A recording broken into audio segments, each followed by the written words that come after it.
Sa pabalat ng kabanatang ito, ipinakikilala ang dalawang karakter na magdadala ng bagong yugto sa buhay ni Van sa kanyang nasasakupan. Ang batang babaeng may lilac na buhok at ang matangkad na babaeng mandirigma na may peklat sa mukha ay ang mga mensaherong ipinadala mula sa kampo ng isang earl. Ang kanilang hitsura ay nagpapahiwatig ng pinaghalong inosensya at panganib, isang senyales na ang pagbisitang ito ay hindi ordinaryong pangungumusta lamang kundi isang opisyal at seryosong pakikipagtagpo sa batang Panginoon.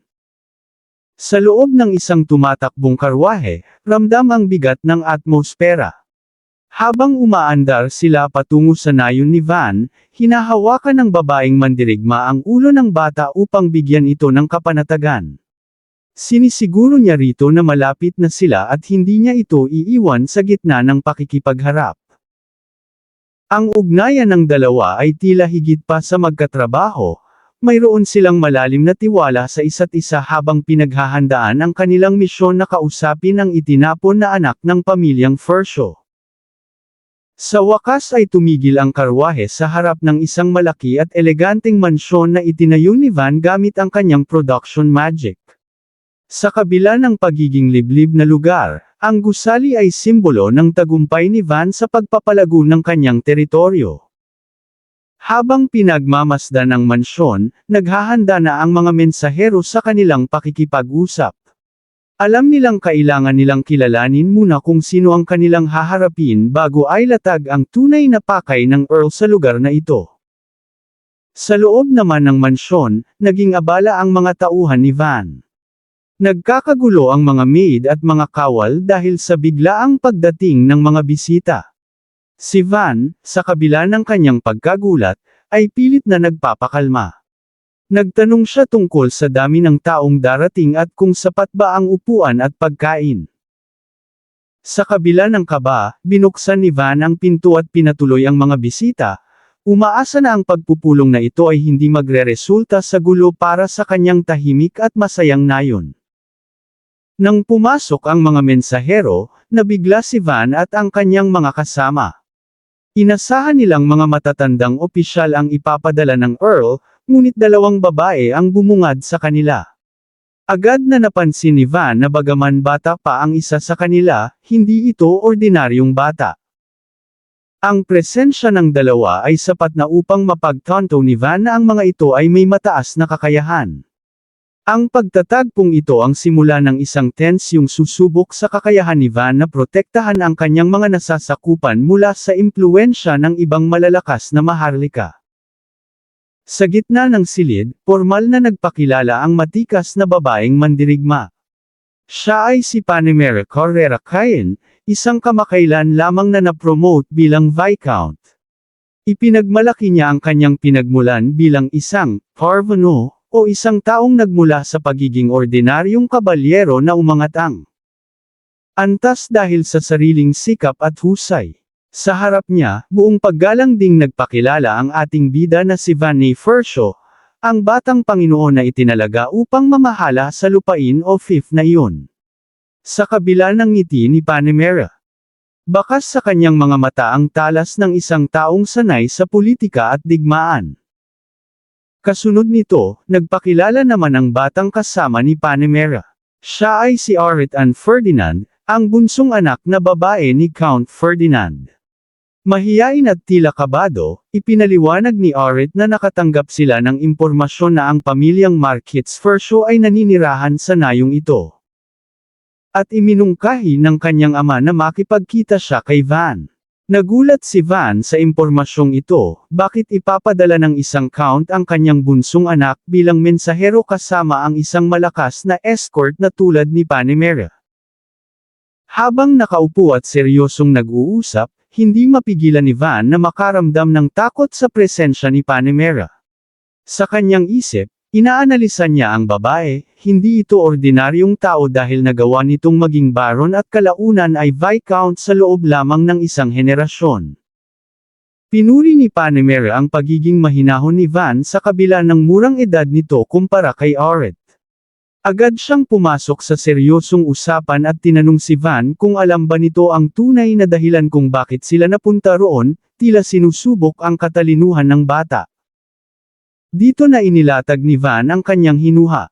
Ipinaliwanag niya na marahil ay natatakot ang Earl na ang pamilyang Marquette ay nagpaplano ng pag-atake matapos mabawasan ang kanilang teritoryo ng hari.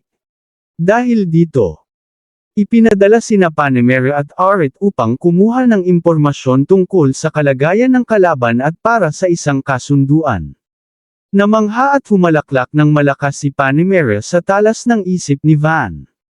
Ahaha, paano mo naintindihan ang lahat ng iyon gayong 10 taong gulang ka pa lamang? Tanong niya habang tila tuwang-tuwa sa genius na bata. Kinumpirma ni Panamera na tama ang hinuha ni Van. Sinabi niya na hindi mabasa ni Mr. Ferdinand ang iniisip ni Marquette Verscho. Ayon kay Panamera, lahat ay naghahanap ng isang maimpluwensyang tagapagmana, at ang pangalan ni Van ay madalas na lumilitaw sa nakalipas na 2 taon.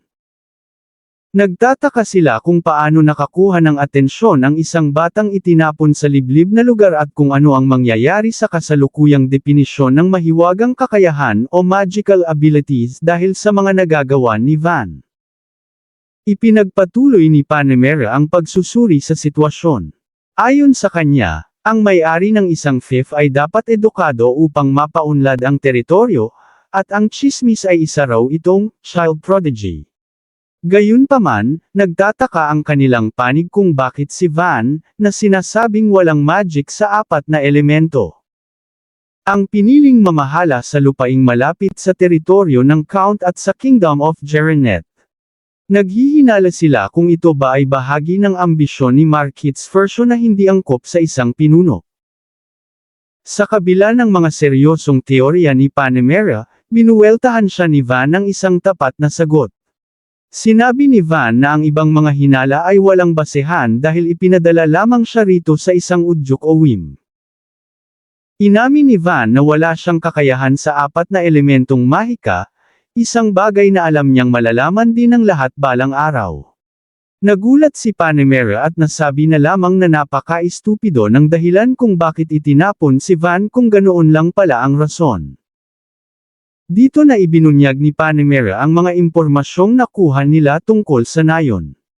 Narinig nilang dati lamang itong nayon na may 100 bahay, ngunit sa loob lamang ng 1 o 2 buwan, nakapagtayo si Van ng isang dambuhalang pader ng kuta o fortress wall gamit ang mga materyales na tila hindi nakikita. Dagdag pa rito, mayroon siyang bihasang butler at isang master-level knight sa kanyang panig. Lahat ng ito ay hindi tumutugma sa tsismis na siya ay isang walang kwentang bata. Lalong naging seryoso ang palitan ng salita nang sabihin ni Panamera na, ayon sa kanilang pagtansya, mayroon ng 5,000 tao sa ilalim ng pamumuno ni Van. Ang mabilis na pagdami ng populasyon at ang mga kakaibang gusali ay nagpapakita ng isang kapangyarihang hindi dapat balewalain.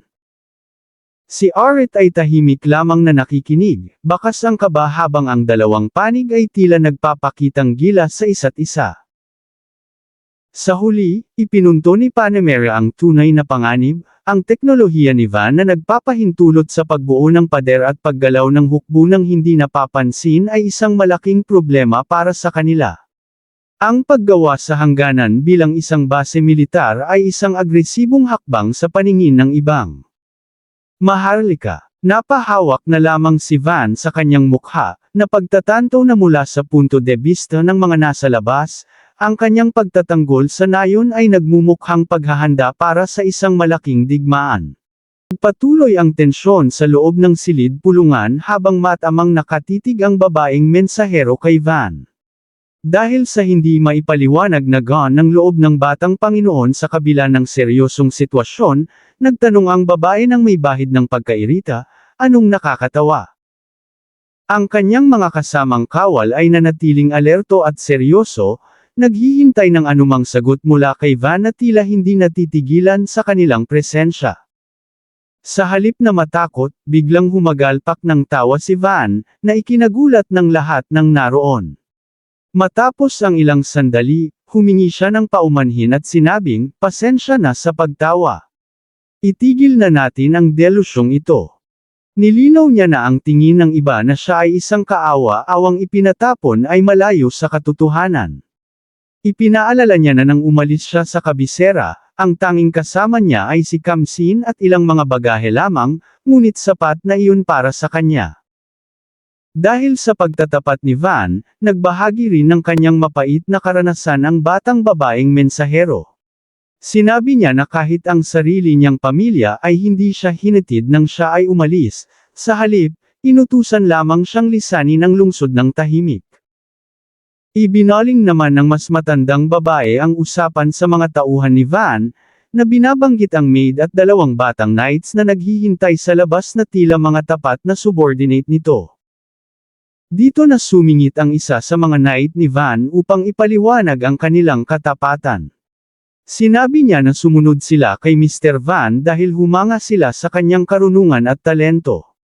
Ibinunyag pa niya na nakatanggap siya ng liham mula sa knightly order na nag-uutos sa kanyang bumalik agad. Ngunit pinili niya itong balewalain para manatili sa tabi ni Van. Maging ang matandang butler ay nagpakilala rin bilang isang tapat na lingkod na handang ibigay ang lahat.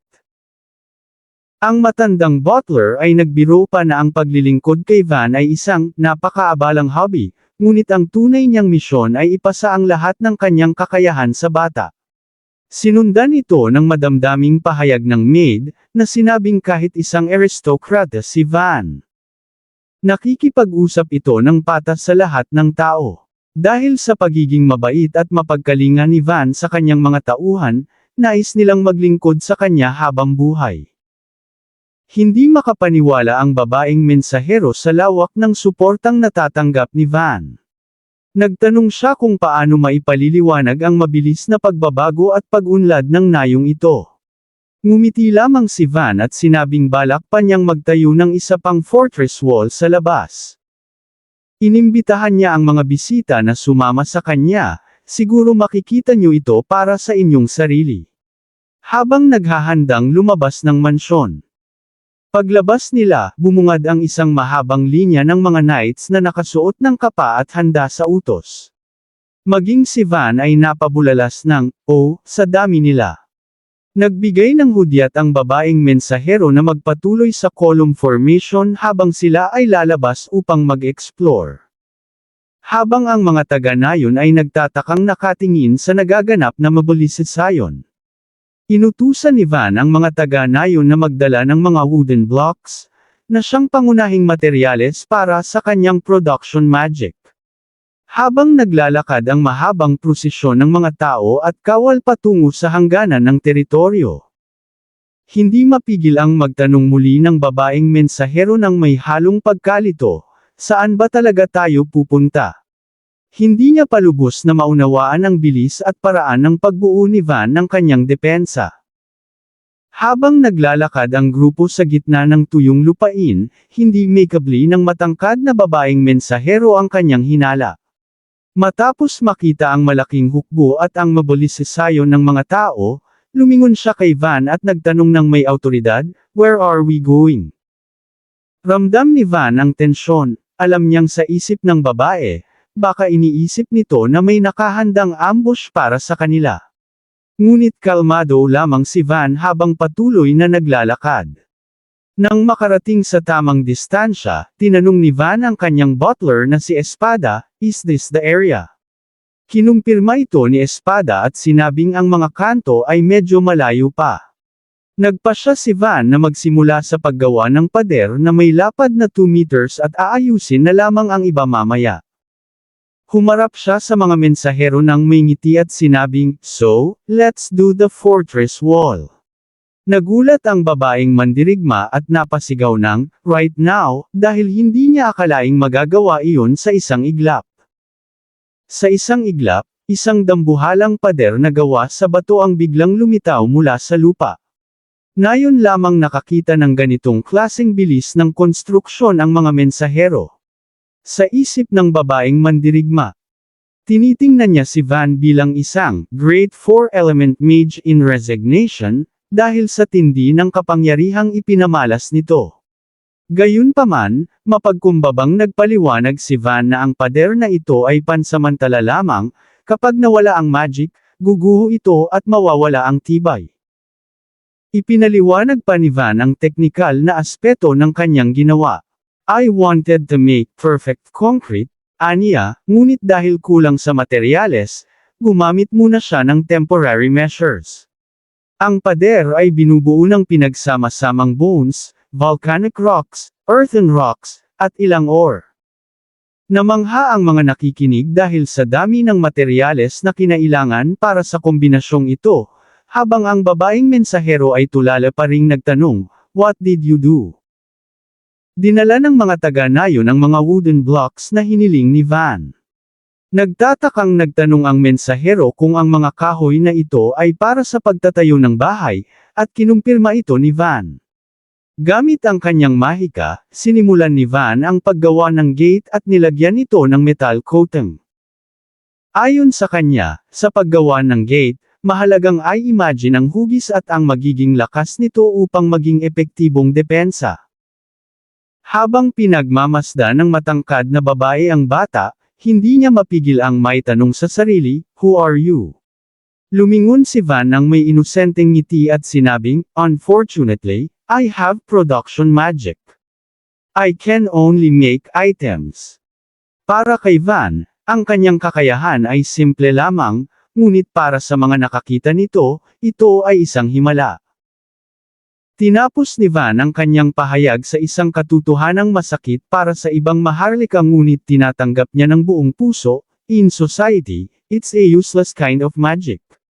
Habang sinasabi niya ito, ang batang babaeng mensahero ay nakatitig lamang sa kanya. Tila hindi makapaniwala na ang tinatawag ng lipunan na, walang kwenta, ay ang mismong nagpapatayo ng isang matatag na kaharian sa gitna ng kawalan.